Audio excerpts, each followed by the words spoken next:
হযরত ওসমান গনি রাদিয়াল্লাহু তাআলা আনহুর শাহাদাতটা কেমনে হয়েছিল? ইসলামের তৃতীয় খলিফা হযরত ওসমান গনি রাদিয়াল্লাহু তাআলা আনহু, ওনার শাহাদাতের করুণ ঘটনা, ইতিহাসটা কি ছিল? ভাইরা বন্ধুরা, এইখানেও দেখা যায় যদি আমরা ইতিহাস তালাশ করি, ইতিহাস যদি আমরা গভীরভাবে পর্যবেক্ষণ করি, এখানেও দেখবো আমরা ইহুদিদের ষড়যন্ত্র, এখানেও দেখবো ইহুদিদের ষড়যন্ত্র। যতগুলা অঘটন ইসলামের, প্রত্যেকটা অঘটনের পিছনেই রয়েছে ইহুদিদের কালো হাত। ওসমান গনি রাদিয়াল্লাহু তাআলা আনহু ইসলামের 3 নম্বর খলিফা। হযরত উমর ফারুক রাদিয়াল্লাহু তাআলা আনহুর শাহাদাতের পর সর্বসম্মতিক্রমে হযরত ওসমান গনি রাদিয়াল্লাহু তাআলা আনহুকে খলিফা বানানো হলো। এ ভাই, তিনি খলিফা হওয়ার পর রাজ্য চালাইতেছেন সুন্দর, কিন্তু একজন ব্যক্তির নাম মনে রাখবেন, যার নাম ছিল আব্দুল্লাহ বিন সাবা। এই আব্দুল্লাহ বিন সাবা নামটা কত সুন্দর, নাম শুনলে মনে হয় মুসলমান, কিন্তু মূলত ছিল একটা কাট্টা ইহুদি। এই আব্দুল্লাহ বিন সাবা, এই নামটা ইয়াদ রাখবেন। এই নামটা ইয়াদ রাখলে ইসলামের ইতিহাস যখন আপনি পড়বেন, শুনবেন, প্রত্যেকটা জায়গার মধ্যে যেয়ে পাবেন তার ইন্ধন, তার ষড়যন্ত্র, তার জাল। এই আব্দুল্লাহ বিন সাবা রক্তে মাংসী ইহুদি, কিন্তু নাম মুসলমানের নাম লইয়া প্রকাশ্যে বাইতুল্লাহর সামনে, বাইতুল্লাহ না, খলিফাতুল মুসলিমিন হযরত উসমান গনি রাদিয়াল্লাহু তাআলা আনহুর সামনে হাজার শত শত মানুষের উপস্থিত রেখে সে কালেমা পড়ে মুসলমান হয়েছিল। এই কথাটা বোঝানোর জন্য যে সে একনিষ্ঠ একজন মুসলিম, বলে আমি মুসলমান হব, তবে খলিফার সামনে আর মদিনার মসজিদের সামনে, যেখানে অসংখ্য অগণিত মানুষ থাকবে। তার উদ্দেশ্যই ছিল যে আমি ইসলাম ধর্ম গ্রহণ করে মুসলমানের ভিতরে ঢুইকা একটা দল, একটা গ্রুপ বানাবো, যেই গ্রুপটার স্লোগান হবে উসমানের চেয়ে খেলাফতের যোগ্য, খলিফা হওয়ার যোগ্য হযরত আলী বেশি। হযরত আলী, হযরত উসমান গনি রাদিয়াল্লাহু তাআলা আনহুর চেয়ে খলিফা হওয়ার যোগ্য বেশি, তিনি বেশি উপযুক্ত। এই স্লোগানটা উঠাবো, আর এটা একটা স্পর্শকাতর বিষয়। এই ইস্যুটাকে সামনে রেখে ভিতরে ভিতরে একটা গ্রুপ তৈরি করব মুসলমানের ভিতরে ফাটল সৃষ্টি করার জন্য। কারণ আব্দুল্লাহ বিন সাবা দেখতেছে জায়গায় জায়গায় মুসলমানের চতুর্দিকে শুধু হলে বিজয় আর বিজয়, বিজয়ের সংবাদে আসতেছে। ওসমান গনি রাদিয়াল্লাহু তাআলা আনহুর জমানায় বিভিন্ন দেশ বিজয় হচ্ছে। হযরত আমির মুআবিয়া রাদিয়াল্লাহু তাআলা আনহু, সিরিয়ার গভর্নর, অত্যন্ত বিচক্ষণ একজন সাহাবী, বিভিন্ন অঞ্চল তার দ্বারা জয় হচ্ছে। আর এই বিজয়টাকে সে সহ্য করতে না পেরে একটা কৌশল অবলম্বন করলো যে সরাসরি সম্মুখ যুদ্ধে মুসলমানের সাথে পারা সম্ভব নয়, আগে মুসলমানের ভিতরে ঢুইকা তাদের মধ্যে দল তৈরি করতে হবে, ফিরকা তৈরি করতে হবে, মতভেদ তৈরি করতে হবে, নতুবা মুসলমানকে দুর্বল করা যাবে না। কত বড় চক্রান্ত! বর্তমানেও ইহুদিদের এই চক্রান্ত বিরাজমান।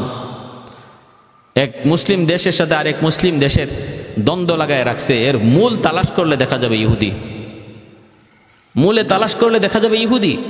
মুসলমান যেন এক না হতে পারে, মুসলমান যেন এক না হতে পারে, এজন্য যা যা করা লাগে ছলে বলে কৌশলে, সবচেয়ে বড় 2টা হাতিয়ার ইহুদিদের মুসলমানের ঐক্য নষ্ট করার পিছনে, সেটা হলো কচকচে টাকা আর সুন্দরী নারী। টাকার বিনিময়ে সে বেশ কিছু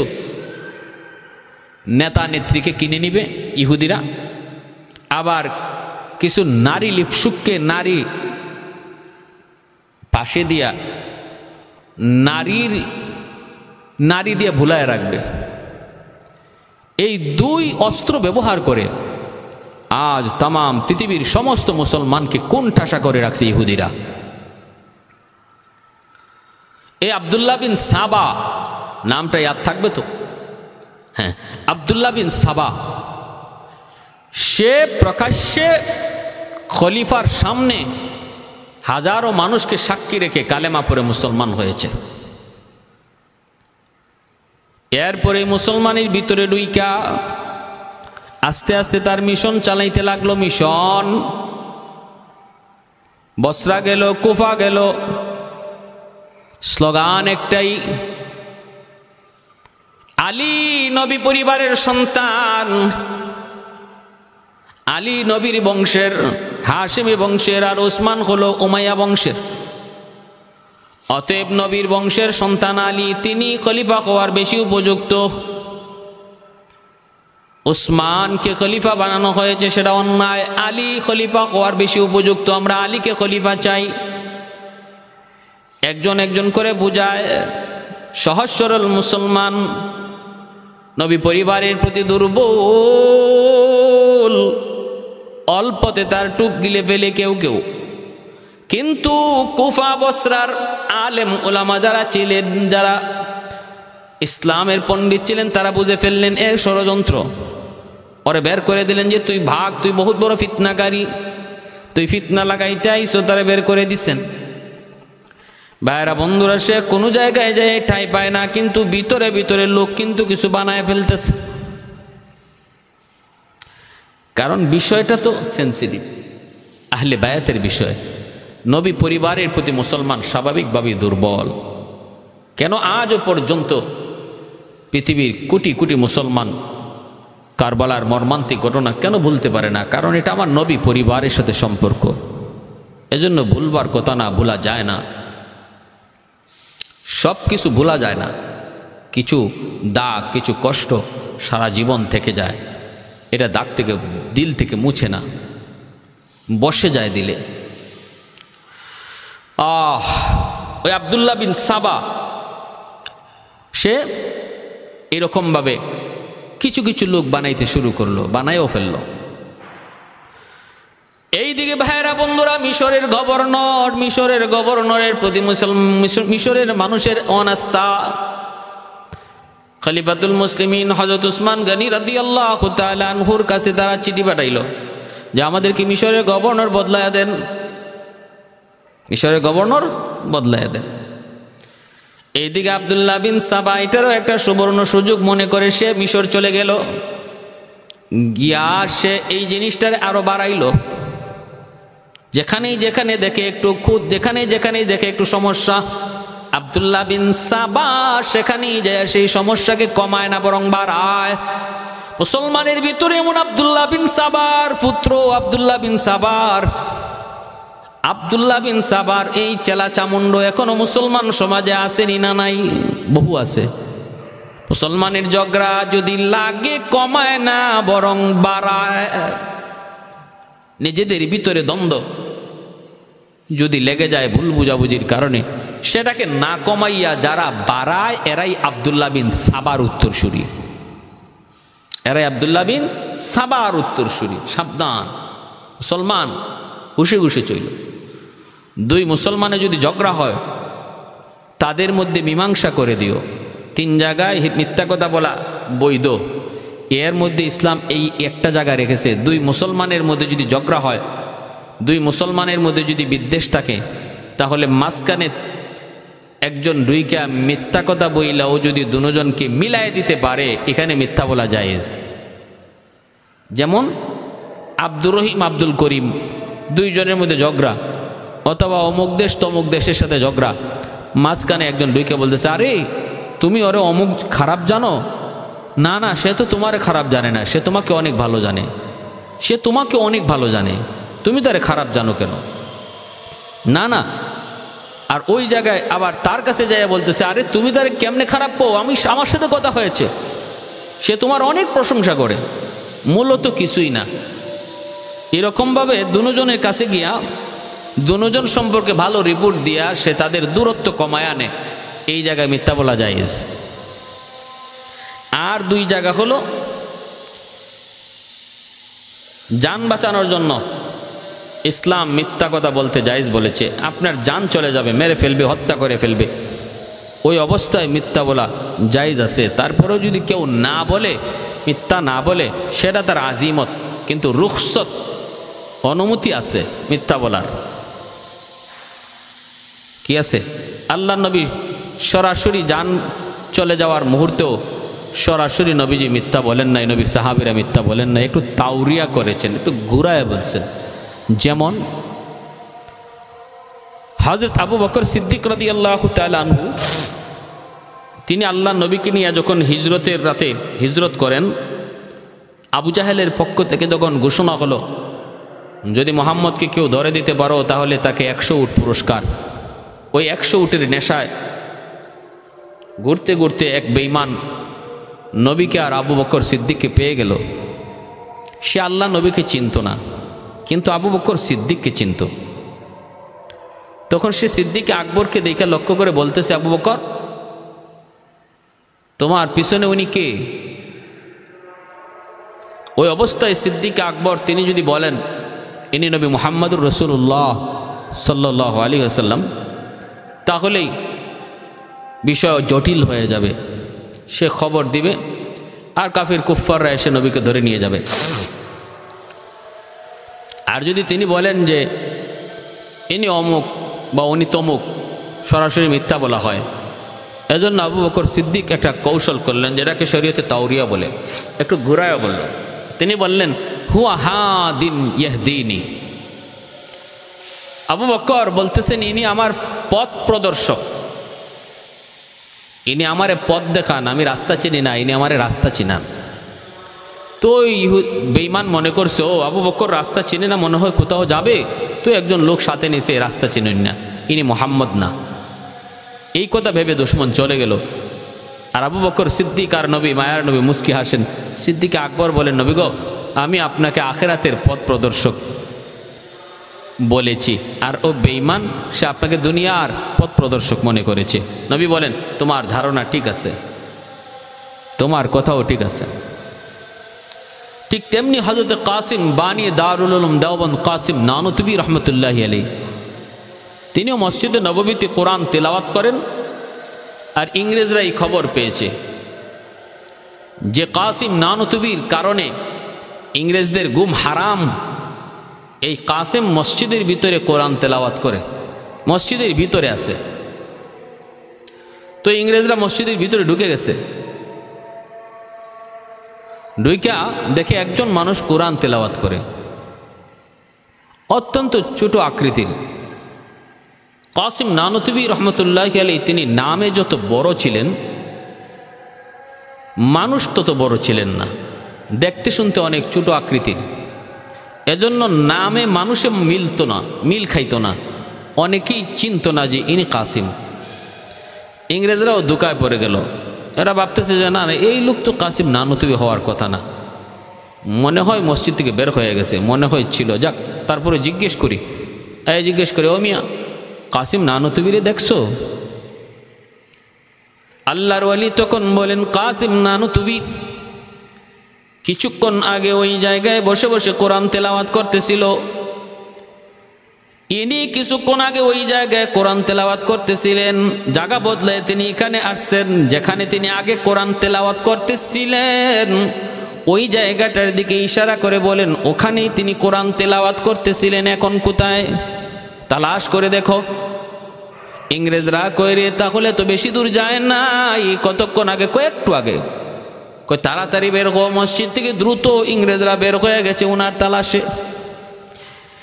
ভাইরা বন্ধুরা, জন্য কোরআন তেলাওয়াতকারীকে আল্লাহ দুশমনের হাত থেকে আল্লাহ বাঁচায়, কারণ এটা আল্লাহর ওয়াদা। ওয়া ইযা ক্বারাতাল কুরআন জাআলনা বাইনাকা ওয়া বাইনাল্লাযীনা লা ইউমিনুনা বিল আখিরাহ লা ইউমিনুনা বিল আখিরাতি হিজাবাম মাসতুরা। আল্লাহ বলেন, যারা কোরআন তেলাওয়াত করে তাদের মাঝে আর দুশমনের মাঝে আমি আল্লাহ কুদরতি পর্দা ঢেলে দিই, সবাই দেখে, ওরা দেখে না।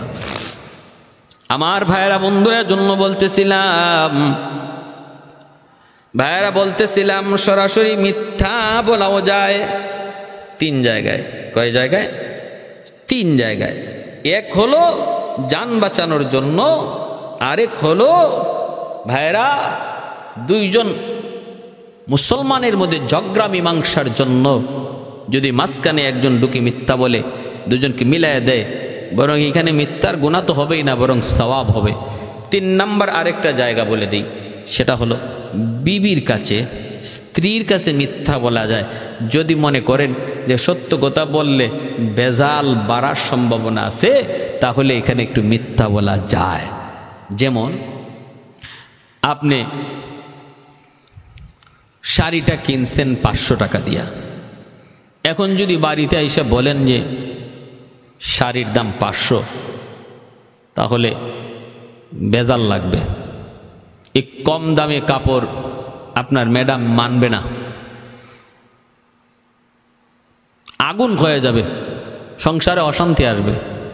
তোমার লুঙ্গি, তোমার প্যান্ট, তোমার শার্ট 1000 টাকা, 1500 টাকা, 2000 টাকা দিয়ে কিনতে পারো, আর আমার জন্য শাড়ি বুঝি 500 টাকার, নাও তোমার শাড়ি তুমি পরো। এই ধরনের মেজাজ স্ত্রী যদি হয়, তাহলে আপনি কি করতে পারেন, একটু মিথ্যা বলতে পারেন। যদি জিজ্ঞেস করে শাড়ির দাম কত, আপনি বলবেন 2000 টাকা। কি বলবেন? 2000 টাকা। বেজাল কমানোর জন্য। প্যারে হাজরিন, এক্ষেত্রে আরেকটা কথা মনে পড়ে গেছে, তবে মাঝে মাঝে এই ধরনের বলার দ্বারা সমস্যা হয়। এজন্য বলি যে সংসারে স্বামী স্ত্রী দুজনেরই মেজাজ ঠান্ডা রাখা উচিত, একজন আরেকজনকে বোঝা উচিত। কোনো কিছুতেই হুট করে রাগ করা, গুসা করা, একজন আরেকজনের উপরে চটে যাওয়া, এতে হিতে বিপরীত হয়। যে সমস্ত স্ত্রীরা স্বামীর উপরে মুহূর্তেই খেপে যায় আর আউলা জাউলা পরিস্থিতি অশান্ত করে ফেলে, আর স্বামী ডরে ভয়ে মিথ্যার আশ্রয় নেয়, এখানে ঝামেলাও হয়। যেমন স্বামী বাজার থেকে মাছ কিনে নিয়ে আইছে 2000 টাকার, আর বাড়িতে আনার পরে স্ত্রী বলতেছে মাছ তো অনেক সুন্দর, দাম কত? এখন স্বামী ভাবতেছে আমি যদি এখন 2000 টাকা বলি, তাহলে ঘরে তুফান শুরু হবে, তুফান। সে কয় আর কত? 800 টাকা। কয় বাহ, এত সুন্দর মাছ মাত্র 800 টাকা দিয়ে নিয়ে আইসো, মাশাআল্লাহ, তুমি তো বাজার করা শিখে গেছো দেখা যায়। কয় না, হ তোমার মতো স্ত্রী যে ঘরে থাকবে, এই ঘরের স্বামী বাজার না শিখতে পারে। কয় ঠিক আছে, নাওতে তুমি মাছটা বানাও, আমি নামাজ পড়ে আসতেছি। চলে গেল নামাজে। জুম্মার নামাজ পড়ে আইসা দেখে মাছ অর্ধেক নাই। কি নাই? অর্ধেক মাছ নাই। তখন বলতেছে কি ব্যাপার, মাছ কম কেন? কই পাশের ঘরের ভাবি আসছিল, ভাই নাকি আজকে মাছ কিনে নাই। তো ভাবি বলতেছে, ভাবি তোমাদের এত মাছ, মাছটাও সুন্দর, আজকে আমাদের ঘরে কোনো মাছ নাই, কিছু দেওয়া যাবে? আমি বললাম যে আমাদেরও এত মাছ লাগে না, তো অর্ধেক মাছ যদি তুমি নিতে চাও নিতে পারো, 800 টাকা দিয়ে আনছে তো, তুমি 400 টাকা দিয়ে দিও, আর অর্ধেকটা নিয়ে যাও। তো 400 টাকা দিয়া আমি অর্ধেকটা বিক্রি করে দিছি। এবার বলেন, স্বামী বলতেছে করলা কি তুমি? কি করলা? কই কি হইছে? কই না লিল্লাহ, কপাল আমার আটুত। এটা কি করছো? আরে মাছের দাম তো 2000। কই কি কও? বলে আমি তোমার ডরে আর বয়ে না 800 কইছি। স্ত্রী বলে হাই হাই হাই হাই রে কপাল, যে তুমি মিথ্যা বললা কেন? কই মিথ্যা বলবো না, তুমি যে জল্লাদ মার্কা বউ, যদি সত্য বলি তো উপায় আছে? এখন দুজনে কপাল লাতায়, আফসোস করে। বলুন তো এখন আফসোস করে কোনো লাভ আছে? কোনো লাভ নাই, যা হইবার হয়ে গেছে। এজন্য আমার মা বোনেরা যারা স্ত্রী হিসাবে স্বামীর ঘরে গেছেন বা আছেন বা যাবেন, স্বামীকে একটু বুঝার চেষ্টা করবেন, বুঝার চেষ্টা করবেন, তার সিদ্ধান্তকেই নিজের সিদ্ধান্ত মেনে নেবেন। কারণ আল্লাহ স্বামীকে ঘরের জন্য হাকিম বানাইছে, পরামর্শ নিবে সে স্ত্রীর সাথে, কিন্তু সিদ্ধান্ত দিবে স্বামী। আর যে সমস্ত ঘরে স্ত্রী স্বামীর ভয়ে থাকে, এমনও আছে না, অধিকাংশ ফ্যামিলিতে গ্রাম অঞ্চলে স্ত্রী ভয়ে কাঁপে স্বামীর ভয়ে, অনেক সময় ডরে ভয়ে মিথ্যা কথা বলে ফেলে স্বামীর সাথে, এতেও ঝামেলা হয়। কি জাত ঝামেলা হয়েছে? ডাক্তার স্বামীকে চিকিৎসা করে পরীক্ষা দিছে, প্রস্রাব পরীক্ষা, কয় তুমি আগামীকাল প্রস্রাব নিয়ে আইসো, টেস্ট করে দেখবো সমস্যা কি। স্বামী বোতলের মধ্যে প্রস্রাবের পানি রাখছে, সকালে ডাক্তারের কাছে নিয়ে যাবে, পরীক্ষা হবে। এই বাথরুমে স্ত্রী ঢুকছে আর তার পা লাগিয়া প্রস্রাবের পানি পড়ে গেছে বোতল থেকে।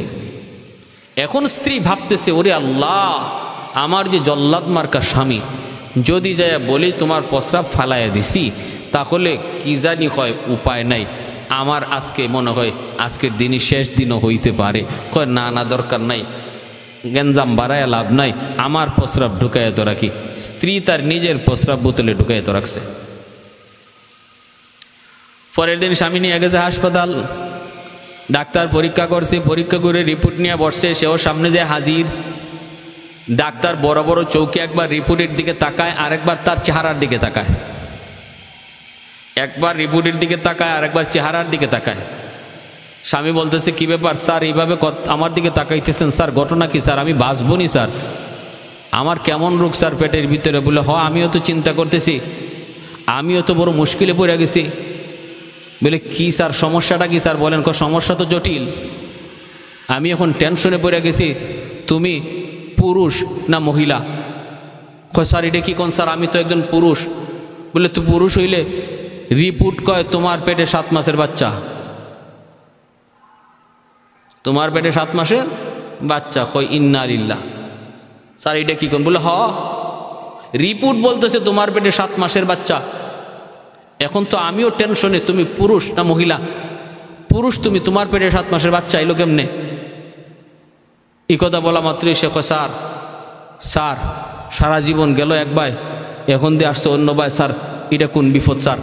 এই চিন্তা করে সে দৌড়ে গেছে বাড়িতে। বাড়িতে গিয়ে কয়, বিবি গো, ও বিবি, বিষয় তো উল্টা গেল গা, সারা জীবন তুমি লইছো পেটে বাচ্চা, এখন দিয়ে আমার পেটে বাচ্চা।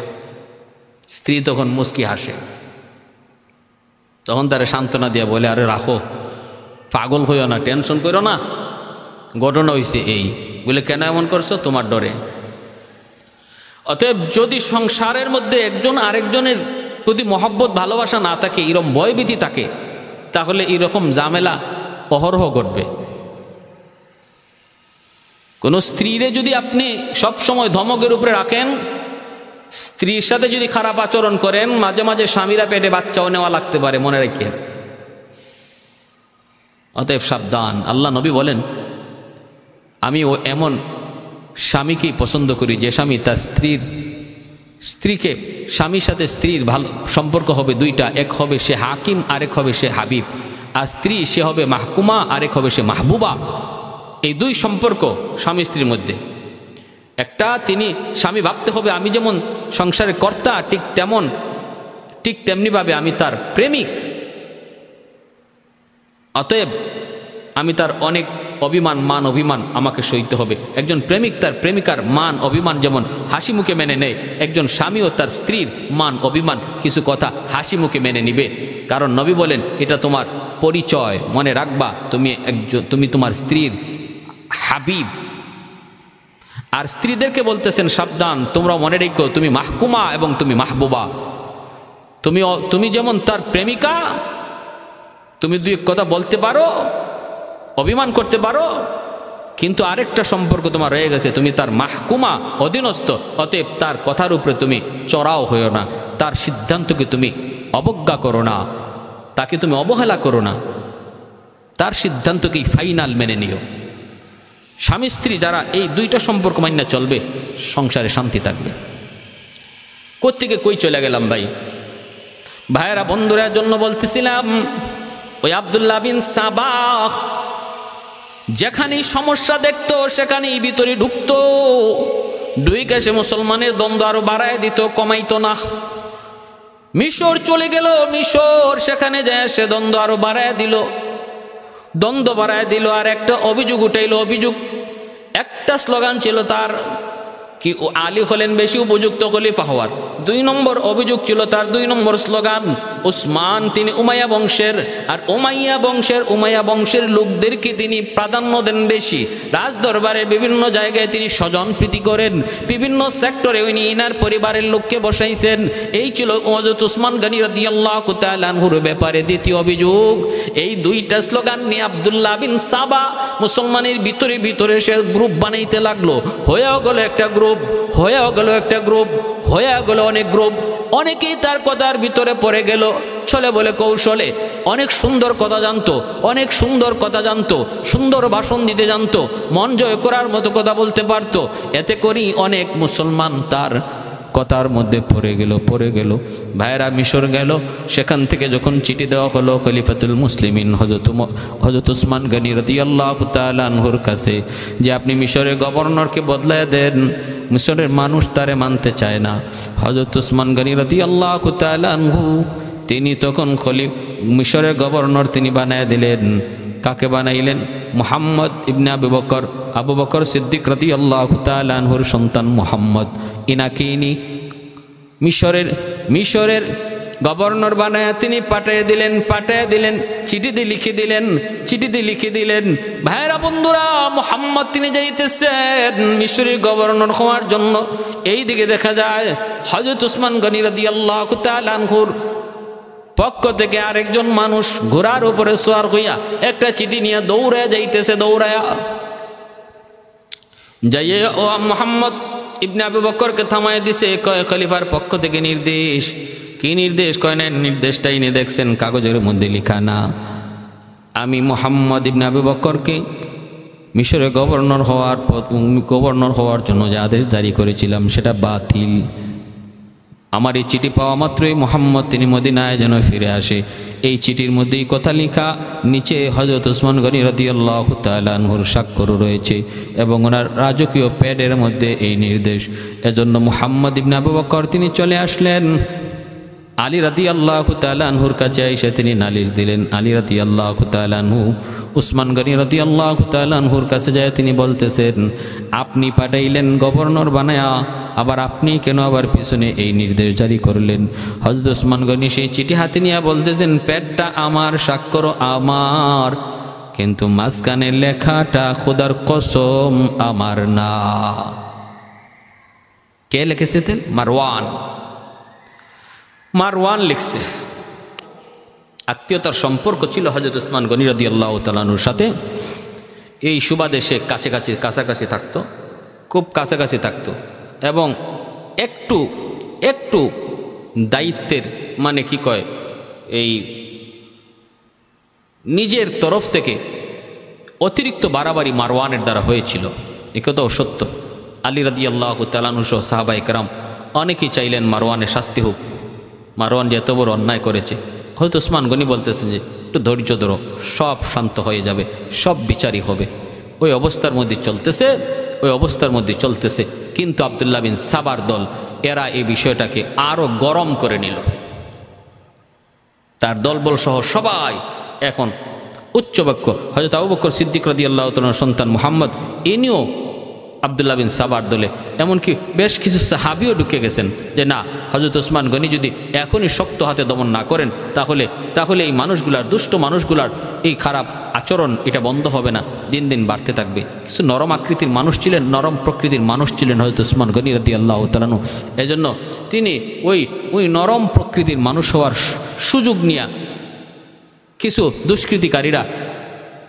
দুষ্কৃতিতে জড়ায় গেছিল। আর এই সুযোগটারে হাতে নিয়ে আব্দুল্লাহ বিন সাবা, ওই ইহুদি তার দলবল, তারা কি করলো? কঠিনভাবে এটাকে তারা একটা বিদ্রোহ করলো। কয় না, আমরা উসমানের খেলাফতই মানি না, উসমানের খেলাফত মানি না। কয় উসমান কি খেলাফত থেকে নামতে হবে? খলিফার পদ থেকে উসমান গনিকে নামতে হবে, তারে আমরা খলিফা হিসেবে মানি না, উনি খেলাফতের যোগ্য না। নাউজুবিল্লাহ। এই বইলা বিশাল আকারের একটা গ্রুপ তৈরি করে নিল। বিশাল আকারের একটা হট্টগোল মদিনায় বিদ্রোহ শুরু হলো। চতুর্দিক থেকে বিদ্রোহ, কেউ দেখতে আয়, কেউ শুনতে আয়, কেউ বা বিদ্রোহের আওয়াজ উঠায়। ভাইয়েরা বন্ধুরা, উসমান গনি রাদিয়াল্লাহু তাআলা আনহু তিনি রাজদরবারে এসে ওই অবস্থায় হযরত আলী রাদিয়াল্লাহু তাআলা আনহু তিনি বলেন, ওগো খলিফাতুল মুসলিমিন, অবস্থা বড় খারাপ, আপনার রাজপ্রাসাদ ওই বিদ্রোহীরা এরা ঘেরাও করে ফেলেছে। কয় কেন? কয় ওরা সবাই আপনার অপসারণ চায়, আপনার অপসারণ চায়। অনুমতি দেন, অনুমতি দেন, আমি আলী একাই যথেষ্ট, মদিনায় কোনো ফিতনা হতে দেব না, আমি আলী একাই যথেষ্ট, অনুমতি দেন। উসমান গনি রাদিয়াল্লাহু তাআলা আনহু বলতেছেন, আলী আমি চাই না আমি উসমানের কারণে নবীর দেশে রক্তপাত হোক। যেই জমিনে আমার মায়ার নবী শুয়ে আছেন ওই জমিনে আমি উসমানের কারণে কোনো রক্তপাত হোক, মুসলমানের রক্ত জড়ুক, এটা আমি উসমান চাই না। তাহলে ওরা বিদ্রোহ করেছে, ওরা আপনার প্রাসাদের চতুর্দিক দিয়ে খানা পানি বন্ধ করে দিয়েছে, চতুর্দিক থেকে খানা পানি বন্ধ করে দিয়েছে। প্রাসাদের ভিতরে ওসমান গনি রাদিয়াল্লাহু তাআলা আনহুকে তারা এক করে ফেলেছে। ভাইরা বন্ধুরা, এইদিকে ওসমান গনি রাদিয়াল্লাহু তাআলা আনহু দিন যায় রাত যায়, খানা নাই পানি নাই, বিদ্রোহীরা ওরাও বিদ্রোহ থামে না। বাসভবন চতুর্দিক থেকে ওরা ঘেরাও করে ফেলেছে। ওসমান গনি রাদিয়াল্লাহু তাআলা আনহু তিনি তখন জানালা দিয়া মুখটা বের করে দেখায় দেখেন মদিনার অনেক মানুষজন ওই বিদ্রোহীদের মধ্যে শামিল হয়ে গেছে। সবার মুখে এক আওয়াজ, ওসমান খেলাফতি থেকে অপসারণ চাই, ওসমানের অপসারণ চাই। ওসমান গনি রাদিয়াল্লাহু তাআলা আনহু বলে, আমার নবী বলেছেন ওসমান তুমি হকের উপরে থাকবা, হকের উপরে আসো, জান যাবে তবুও তুমি হক পথ ছেড়ে দিও না, হকের পথ থেকে তুমি বিতাড়িত হইও না, সরে যেও না। অতএব আমি জান যাবে খেলাফতি ছাড়ব না, এটা আমার নবীর নির্দেশ। আর তোমরা কি আমার পানি বন্ধ করে দিয়েছো, আমার পানি বন্ধ করে দিয়েছো, আমার খানা পানি বন্ধ করে দিয়েছো। দিন যায় রাত যায়, হযরত ওসমান গনি পানির তৃষ্ণায় কাতর হয়ে পড়েছেন। পানি নাই, পানি নাই, পানি নাই। বিবি কোনো রকম তিনি চাইলেন পাশের ঘর থেকে, পাশের বাড়ি থেকে একটু পানি আনবেন। মাত্র তিনি ঢুকতে যাবেন তখন বিদ্রোহীরা হযরত ওসমান গনি রাদিয়াল্লাহু তাআলা আনহুর বিবিকেও চেক করা শুরু করলো। কয় না না, এমনি ঢুকতে পারবা না, চেক করবো তোমার কাছে পানি আছে কিনা নাই। চেক করে পানিটা পেয়ে গেল, পানিটা ওরা রেখে দিল। কোনোভাবে কেউ পানি নিয়ে ঢুকতে পারে না, কেউ ঢুকতে পারে না। হযরত আলী রাদিয়াল্লাহু তাআলা আনহু আবারও অনুমতি চাইলেন, ওগো আমিরুল মুমিনিন খলিফাতুল মুসলিমিন, আমি আলীকে একবার অনুমতি দেন, অনুমতি দেন। অথবা আমাকে না দেন, আমার হাসান হুসাইনকে অনুমতি দেন, বান্দরগুলাকে মদিনা থেকে সরায় দেই। আমার হাসান হুসাইন ওদের জন্য যথেষ্ট। কিন্তু উসমান গনি বলে, না রে আলী, না না, আমার কারণে নবীর জমিনে রক্তপাত হোক, আমি এটা চাই না। আলী আবারও তিনি ব্যর্থ হয়ে চলে যান, কিছুই করতে পারেন না আলী। ওসমান গনি যদি অনুমতি না দেন তিনি তো হামলা চালাইতে পারেন না। বিদ্রোহীরা যুদ্ধ করার জন্য ওরা প্রস্তুত হয়ে গেছে। হযরত আলী বুঝায় শোনায় ওদেরকে সরাইতে পারেন না। একটা কথাই ওদের কিন্তু আলী বুঝতেছেন, এই বিদ্রোহ দমন করতে হলে সিন্নি ছাড়া কোনোদিন বিদ্রোহ দমন হবে না। কিন্তু জান্ডা আর ডান্ডা দেওয়ার কোনো অনুমতি তো উসমান গনি দেন না।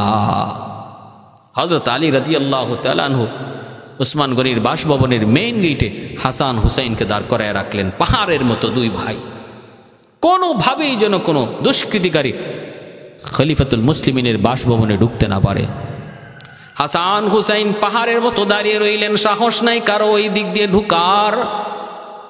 ভাইরে বন্ধুরা, একদিন, দুই দিন, 3 দিন চলে যায়, রাজপ্রাসাদ বাসভবন ঘেরাও। পানির তৃষ্ণায় উসমান গনির বুক শুকিয়ে গেছে, জিহ্বা শুকিয়ে গেছে। জানালা দিয়ে মুখটা বের করে চোখের পানি জোরে কান্দেন আর বলেন, রে মদিনার মানুষ, মসজিদে নববীর জায়গার প্রয়োজন, জায়গা হয় না। আমি উসমান কি তোমাদের জন্য মসজিদে নববীর জায়গার ব্যবস্থা করে দেই নাই? হযরত আব্দুল্লাহ বিন জুবাইর এবং হযরত তালহাকে লক্ষ্য করে তিনি বললেন, বলে হো আপনি সব করেছেন। এরপরে তিনি বলতেছেন, মদিনার মসজিদে নববীর পাশে একটা কুয়া, মিষ্টি পানি, সবাই তো চেয়েছেন, নবী চেয়েছেন এই কুয়াটা কে কিনে দিতে পারে মুসলমানদের জন্য।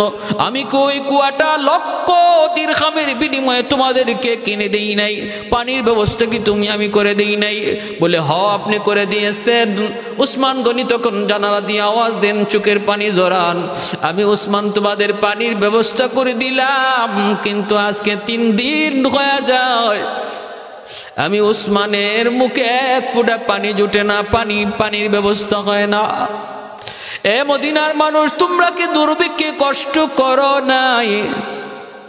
মদিনায় প্রচন্ড দুর্ভিক্ষ চলছিল। উসমান গনি রাদিয়াল্লাহু তাআলা তিনি অন্য সিরিয়া থেকে তিনি 100 বস্তা উটের বুঝাই, উট বুঝাই 100 বস্তা আটা নিয়ে তিনি মদিনায় ঢুকতে চাইলেন। মদিনার ব্যবসায়ীরা মদিনা থেকে বের হয়ে উসমান গনির সাথে যারা রাস্তায় দেখা করলো, দেখা করে বলতেছে, উসমান আটাগুলি আমাদের কাছে তুমি বিক্রি করে দাও। উসমান গনি বলেন, এই আটা তোমরা কিনতে চাও, কি করবা? কয়ে মদিনার বাজারে নিয়ে বিক্রি করব, একটু লাভ হবে আমাদের, আমরা একটু লাভে বিক্রি করব। এইদিকে মদিনায় দুর্ভিক্ষ চলছে, দুর্ভিক্ষ। উসমান গনি বলেন, কত দাম দিবা? 1 টাকার জিনিস আমরা 2 টাকা দেব।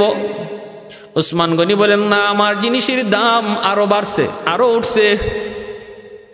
কয় নেও 1 টাকার জিনিস তোমাকে আমরা 3 টাকা দেব। উসমান গনি বলে, না আরো দাম উঠছে, দাম বাড়াও।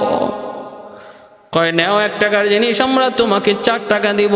কয় না না, আরো দাম, আরো দাম, আমার জিনিসের দাম উঠছে। মদিনার ব্যবসায়ীরা কয়, উসমান আমাদের আগে কে তোমাকে জিনিসের দাম কয়ে গেল? এত দাম কে তোমাকে কয়ে গেল? উসমান গনি বলে, এই দাম কে বলছে? বলা যাবে না গো, তোমাদের যদ্দুর ক্ষমতা যে তোমরা বলো। যদি আমার মনে হয়, যদি আমি বুঝি আমি তোমরা বেশি দাম বলেছ, যে আমাকে দাম বলেছ ওই দামের চেয়ে যদি বেশি দাম তোমরা বলো, তবে তোমাদের কাছে বিক্রি করে দেব। তখন মদিনার ব্যবসায়ীরা কয়, 1 টাকার জিনিস 5 টাকা দেব, তাও তুমি দিতে চাও না? এর বেশি আমরা আর পারবো না, কারণ আমরা এর চেয়ে বেশি বেচতে পারবো না, কেউ নিবেও না, সম্ভব না। তবে চলে যাইতেছে, একটাও আর শুধু শোনা, উসমান কে তোমার এত দাম দিল আর কত দাম দিল? উসমান গনি কয়, আমার 1 টাকার জিনিস 10 টাকা উঠছে, 10 টাকা। সুবহানাল্লাহ। কই কে উসমান, কে এমন কাজ করলো? উসমান গনি বলে, তিনি আর কেউ নন, তিনি হলেন আমার আপনার মালিক, তিনি আমার আপনার মালিক রব্বুল আলামিন, আহকামুল হাকিমিন, তিনি আমার আপনার রব, যার নাম হলো আল্লাহ। কুল হুয়াল্লাহু আহাদ আল্লাহুস সামাদ, যিনি একক, যার সাথে কোনো শরীক নাই, তিনি সমাদ, যিনি কারো মুখাপেক্ষী নন, সবাই তার মুখাপেক্ষী কিন্তু তিনি কারো মুখাপেক্ষী নন। তিনি একের জিনিস 10 বলেছেন, 1 টাকার মাল 10 টাকা বলেছেন। মান জা আবিল হাসানাতি ফালাহু আশরু আমসালিহা। উসমান গনি রাদিয়াল্লাহু তাআলা আনহু এই মালগুলা মদিনায় নিয়ে আসলেন। আইনা মদিনার মানুষের মাঝে ওই 100 উট বুঝাই মাল বিনামূল্যে তিনি মদিনার মানুষের মধ্যে বন্টন করে দিলেন। অভাবে মানুষ, দুর্ভিক্ষ চলতেছে, মদিনার ঘরে ঘরে কান্না, শিশু বাচ্চাদের কান্না, নারী পুরুষের কান্না। উসমান গনি তাদের মধ্যে এই মালগুলা বন্টন করে দিয়েছেন। হযরত আব্বাস রাদিয়াল্লাহু তাআলা আনহু ওই রাত্রি তিনি স্বপ্নে দেখেন আমার নবী, রহমতের নবী, মায়ার নবী, তিনি মায়ার নবী তখন দুনিয়ায় নাই। মায়ার নবী দয়ার নবী, তিনি কোথাও জানি ঘোড়ার পিঠে, লাল ঘোড়ার পিঠে সাওয়ার হইয়া নবী কোথায় জানি যাইতেছেন। আব্বাস রাদিয়াল্লাহু তাআলা আনহু বলেন, ওগো নবীজি কোথায় যান? একটু কথা শুনে যান।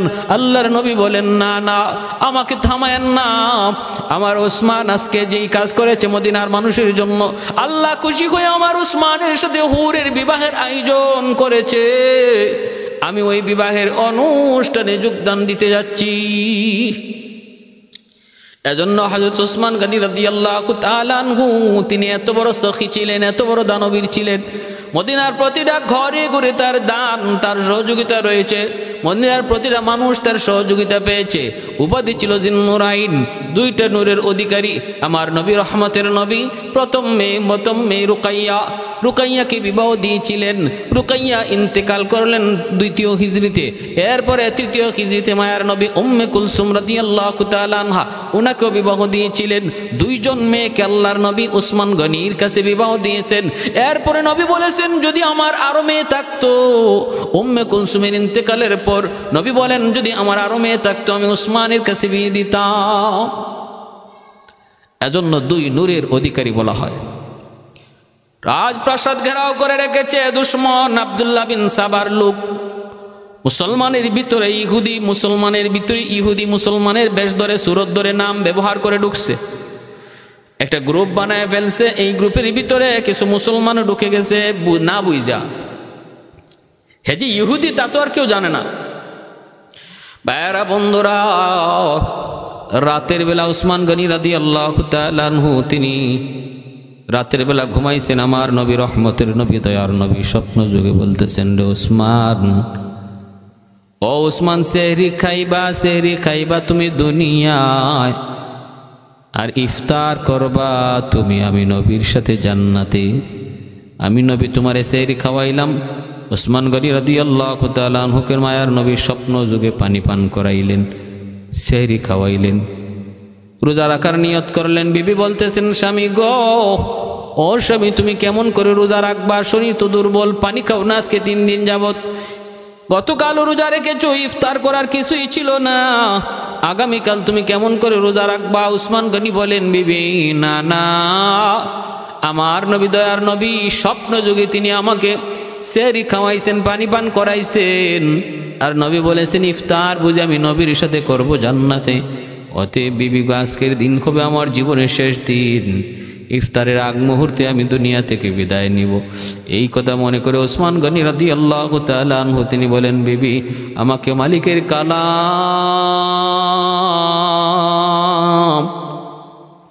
আমার কাছে দাও, আমি কোরআন তেলাওয়াত করতে বসে যাই, কারণ আমার জীবনের সবচেয়ে উত্তম আমল হলো কোরআন তেলাওয়াত।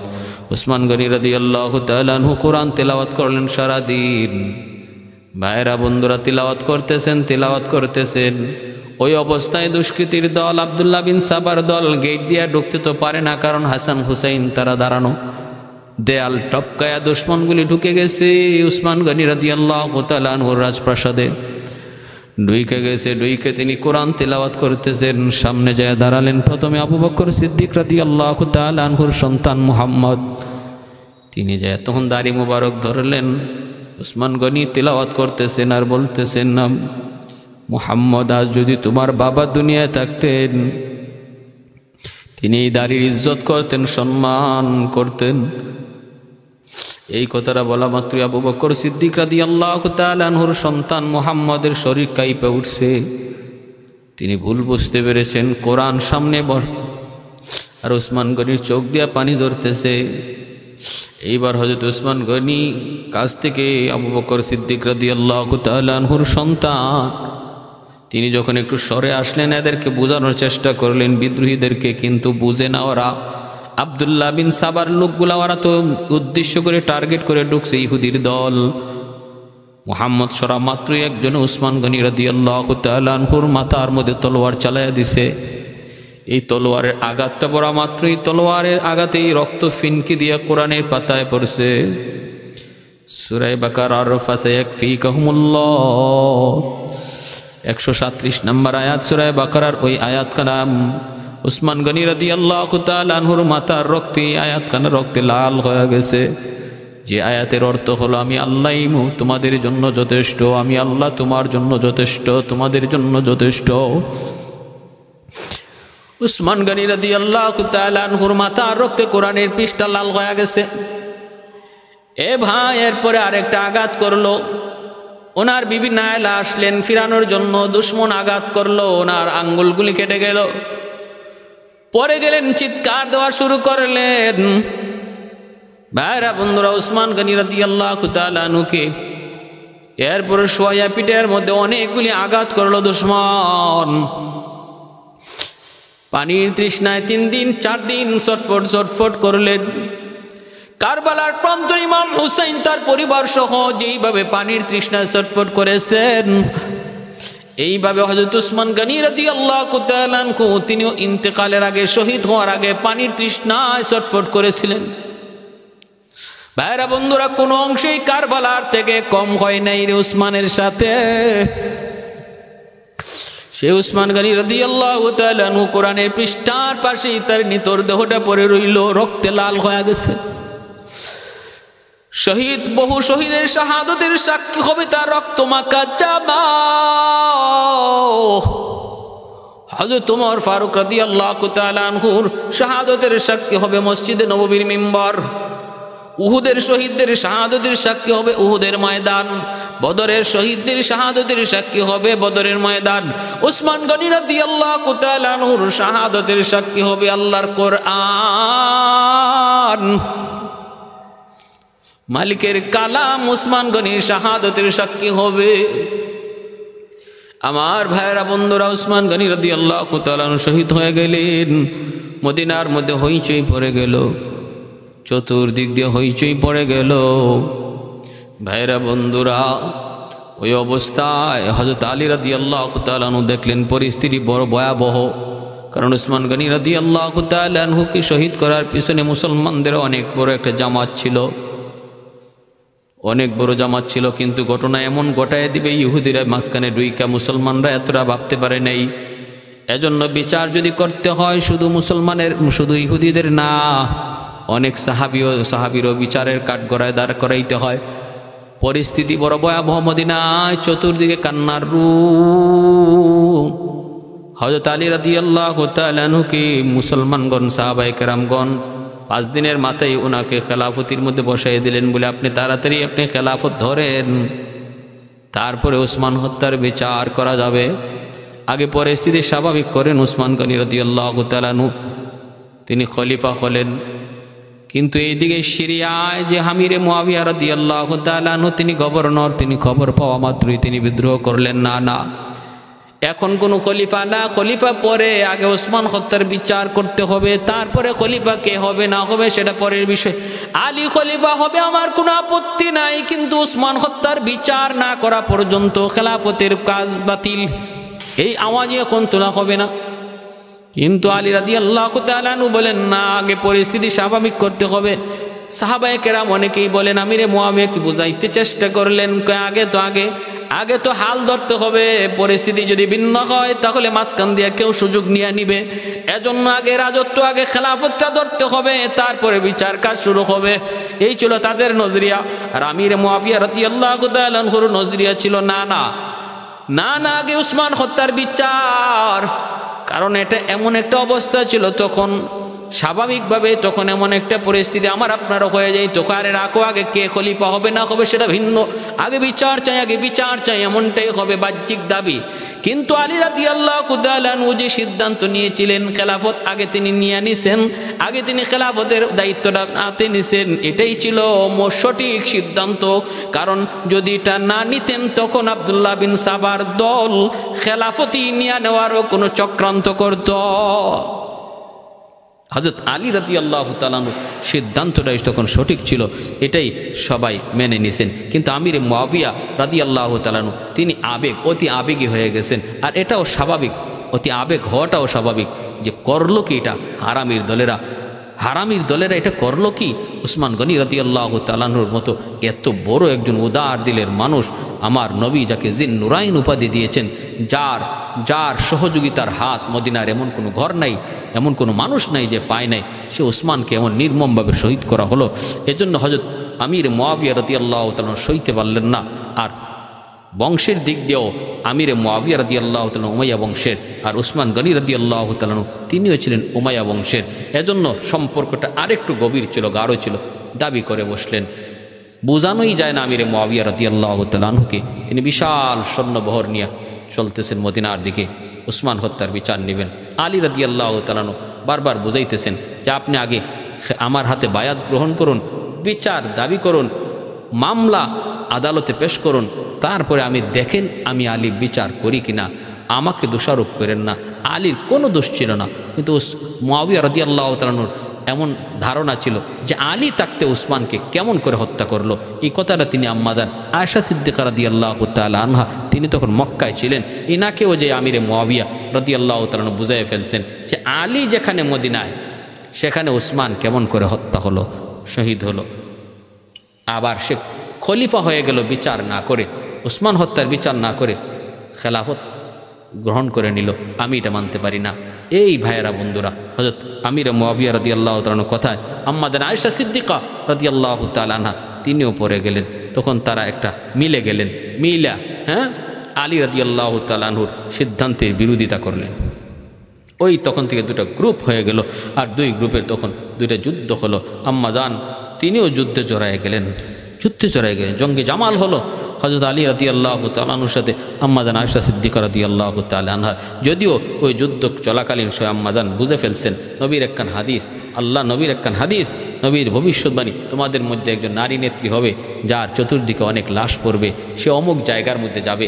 ওই জায়গাটাতে যাওয়া মাত্রই আম্মাজানের নবীর হাদিসের কথা ইয়াদ হয়ে গেছে, নবী তো এই জায়গার কথা বলেছেন আর একজন নারী নেত্রীর কথা বলেছেন, তাহলে তো আমি সেই নারী। তিনি ভুল বুঝে গেছেন, তিনি ভুল বুঝা তখন বিরত হয়ে গেছেন। কিন্তু আমিরে মুআবিয়াকে আর থামানো গেল না। আমিরে মুআবিয়া রাদিয়াল্লাহু তাআলা আনহু বিশাল ৮০,০০০ সৈন্য নিয়ে সিফফিন নামক জায়গায় জমা হয়ে গেলেন। সেখানে হযরত আলী রাদিয়াল্লাহু তাআলা আনহুর সাথে বিশাল এক যুদ্ধ হয়ে গেল। অসংখ্য অগণিত প্রায় ৪০,০০০-এর মতো মুসলমান শহীদ হলেন। ইসলামের ইতিহাসের বহুত বড় ক্ষতি হয়ে গেল জঙ্গে সিফফিনে। আমার ভাইয়েরা বন্ধুরা, এই ছিল হযরত উসমান গনি রাদিয়াল্লাহু তাআলা আনহুর শাহাদতের করুণ ইতিহাস। তারপরে হযরত আলী রাদিয়াল্লাহু তাআলা আনহু তিনি হযরত আমিরে মুআবিয়া রাদিয়াল্লাহু তাআলা আনহুর সাথে জঙ্গে সিফফিনে যুদ্ধ হওয়ার পর আলী রাদিয়াল্লাহু তাআলা আনহু বিজয় হয়ে যাবে ওই অবস্থায় আমিরে মুআবিয়া একটু চতুরতা করলেন। তিনি কোরআন আল্লাহর কালামকে তলোয়ারের মধ্যে উঁচু করে বুঝাইতে চাইলেন, আমি সন্ধি চাই, যুদ্ধবিরতি চাই। হযরত আলী তখন চাইলেন যে না, এটা তার একটা কৌশল, কিন্তু অনেক সাহাবীরা বললেন যে না, আল্লাহর কোরআনে অপমান হবে। তিনি যেহেতু কোরআন ধৈর্য বলতেছেন আমি সমাধান চাই, সন্ধি চাই, তখন এটা মেনে নেওয়া উচিত। মাইনাও নিলেন দুইজন, দুই দিক থেকে। আলী রাদিয়াল্লাহু তাআলা আনহুর পক্ষ থেকে আবু মুসা আশআরী রাদিয়াল্লাহু তাআলা আনহু, আর মুআবিয়া রাদিয়াল্লাহু তাআলা আনহুর পক্ষ থেকে আমর ইবনুল আস রাদিয়াল্লাহু তাআলা আনহু, দুইজনকে মানা হলো যে তারা দুইজন যে সিদ্ধান্ত নেবে এটা আমরা মেনে নিব, সমাধান। তখন দুইজনে তারা সিদ্ধান্ত নিলেন যে আমরা আলীকেও খলিফা চাই না, আর আমিরে মুআবিয়াকেও আমরা খলিফা চাই না।